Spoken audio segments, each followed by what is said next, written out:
नमस्कार साथियों, आप सभी का स्वागत है मेरे यूट्यूब चैनल में। फर्स्ट क्वेश्चन देख लेते हैं। Which section of prevention of money laundering act 2002 deals with enhance due diligence. First option है सेक्शन 12AA, बी ऑप्शन है सेक्शन 15, सी ऑप्शन है सेक्शन 8 या डी ऑप्शन है section 14। So what is the correct answer? Correct answer है option A. ठीक है, section 12AA। Justification दिया है, section 12AA deals with the enhance due diligence as per the given information. Next question देख लेते हैं दोस्तों।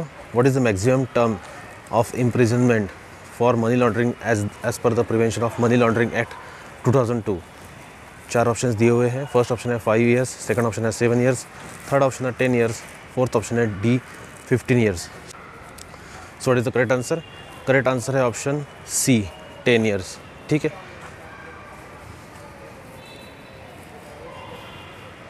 जस्टिफिकेशन दिया है, as per the given information if the proceed of crime involved in money laundering relate to any offense specified under paragraph 2 of part A of schedule, the term of rigorous imprisonment may extend to 10 years। ठीक है, next question देख लेते हैं। What is the period for which the records of document evidencing identity of clients and beneficial owners need to be maintained by reporting entities as per the Prevention of Money Laundering Act 2002। चार options दिए हुए हैं। First option है 2 years, B option है 3 years, सी option है 5 years, D option है 7 years. What is the correct answer? Correct answer है option C. ठीक है, इसका एक्सप्लेनेशन दिया हुआ है। The records refer to in clause C of subsection 1 of section 12 shall be maintained for a period of 5 years after the business relationship between a client and the reporting entity has ended or the account has been closed, whichever is latter। ठीक है, next question देख लेते हैं। What is the meaning of specified transaction as per the prevention of money laundering act 2002। चार options दिए हुए हैं। Any transaction exceeding a certain amount, B option any transaction involving a high risk of money laundering और terrorist financing, C option है any transaction in foreign exchange, या D option है all of the above. So what is the correct answer? Correct answer है option D. ठीक है, इसका justification मैंने दिया हुआ है। As per the given information specified transaction means any transaction exceeding a certain amount, any transaction in foreign exchange, any transaction in high value imports or remittances, or any other transaction or class of transaction in the interest of revenue or where there is high risk of money laundering और terrorist financing. ठीक है, next question देख लेते हैं। Can civil or criminal proceeding to be initiated against reporting entities or its director or officers for furnishing information to the director under clause B of subsection 1 of section 12 of the Prevention of Money Laundering Act 2002। दो option दिए हुए हैं, yes और no. Yes और no इसमें आपको select करना है।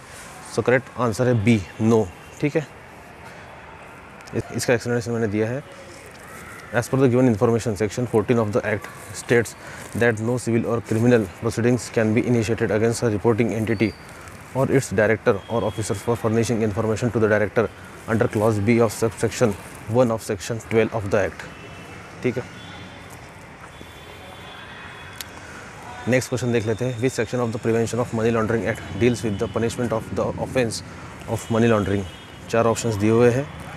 ठीक है, A section 4, B section 8, C section 12 और D section 14। So what is the correct answer? Correct answer है option B, section 8। Answer section 8। Justification दिया है, as per the given information section 8 of the prevention of money laundering act deals with the punishment for the offence of money laundering. 7 question देख लेते हैं। What is the maximum term of rigorous imprisonment prescribed under Section 8 of Prevention of Money Laundering Act? चार options दिए हुए हैं। 5 years, B 7 years, सी 10 years या D 12 years. So what is the correct answer? Correct answer है option C, 10 years. ये देख लिया है अपन ने क्वेश्चन, तो ज़्यादा पढ़ने की ज़रूरत नहीं है।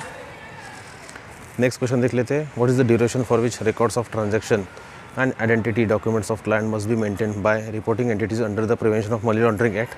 सेम क्वेश्चन रिपीट हुआ है यहाँ पे। ठीक है, सो आंसर है सी, 5 ईयर्स। कुछ क्वेश्चंस घुमा के मैं प्रेजेंट करूँगा आपके सामने। ठीक है, वो सेम रहेगी, जिसमें आपकी प्रैक्टिस भी हो जाएगी और आपको याद भी रहेगा। ठीक है। एंड 10th क्वेश्चन आपके सामने आ रहा है, what is the meaning of the term specified transaction as defined under section 12 AA of prevention of money laundering act. A option है any transaction exceeding a certain monetary limit.